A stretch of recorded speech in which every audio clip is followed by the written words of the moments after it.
Vous êtes nombreux aujourd'hui à croire, par exemple, que vous pouvez être employé. Si vous êtes employé, donc vous n'avez pas l'opportunité d'entreprendre dans d'autres domaines. Voilà, c'est pour cela qu'il est très important de me regarder jusqu'à la fin pour vous montrer en quoi être employé et de ne pas entreprendre juridiquement est interdit, ou bien juridiquement est illégal, en quoi aussi être employé et entreprendre est légal juridiquement. Parce qu'il est important de le savoir, parce qu'aujourd'hui, à l'ère de vraiment de, nous sommes à l'ère de l'entrepreneuriat, hein, vraiment aujourd'hui, avec la croissance économique, avec vraiment l'élévation du taux de chômage, avec des conditions de vie économique difficiles, on ne peut pas se limiter uniquement à être salarié. Donc, suivez-moi jusqu'à la fin de cette vidéo pour comprendre tous ces détails-là. Bonjour, je suis Amadou Ali Khan, coach formateur en droit des entreprises, concepteur de Legal Bot certifié par ERA Afrique Legal. ERA Afrique est un réseau juridique international spécialisé en Legal Tech siégé à Tunis.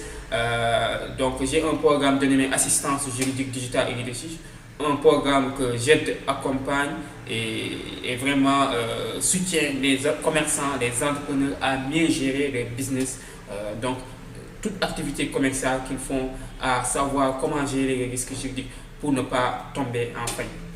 Aujourd'hui, on va voir deux questions à traiter. Donc, d'abord, en quoi être employé et entreprendre est illégal?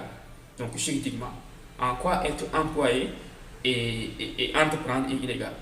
D'abord, si vous êtes employé, sachez que c'est parce que vous êtes soumis à un contrat de travail, soit à un contrat de travail à durée déterminée, soit à un contrat de travail à durée indéterminée.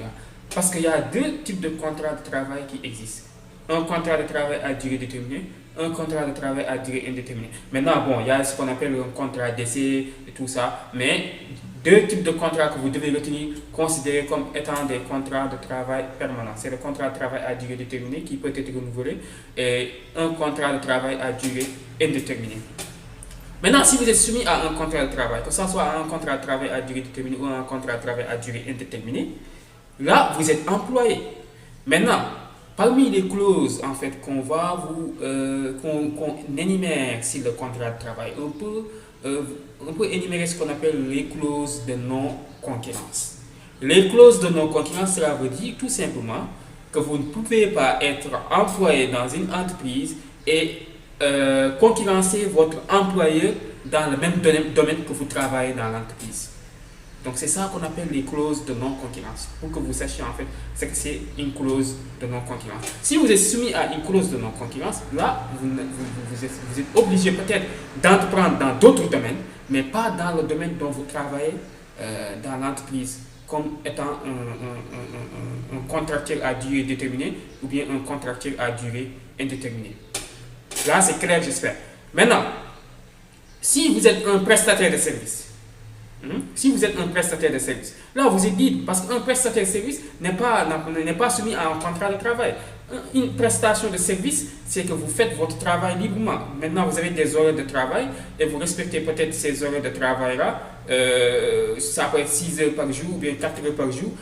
Voilà, et tout ce que vous êtes obligé de faire, c'est quoi? C'est de fournir la prestation obligatoirement dont vous demande l'entreprise. Voilà. Vous êtes obligé de fournir la prestation. Maintenant, vous le faites librement, vous n'êtes pas soumis à ce qu'on appelle à une subordination à un employeur, parce que vous avez un contrat de prestation de service. Là, vous pouvez entreprendre, voilà, c'est pas un problème. Vous pouvez même entreprendre dans le même secteur que l'entreprise. C'est pas un problème. Juste pour vous faire savoir en quoi c'est important d'entreprendre si vous êtes employé dans une entreprise. Mais attention, il faut respecter ce qu'on appelle les clauses de non-concurrence. Si vous voulez avoir d'autres vidéos, abonnez-vous sur ma chaîne YouTube et mon TikTok. Nous vous faisons savoir que nous organisons une formation gratuite ce 8 mars. Donc, ce 8 mars, une formation à 100% gratuite à l'occasion de la fête des femmes. Et nous avons 11 mars une formation très intéressante à ne pas rater et certifiée à 100%. Donc c'est une formation, comment créer une société à responsabilité limitée. Aujourd'hui, vous ne savez pas, par exemple, qu'avec peu de moyens, vous pouvez créer une société à responsabilité limitée. Et il y a énormément d'avantages de créer une société à responsabilité limitée. La formation sera certifiée, donc ce sera aussi en ligne. Et nous vous donnons rendez-vous. À bientôt. Merci beaucoup.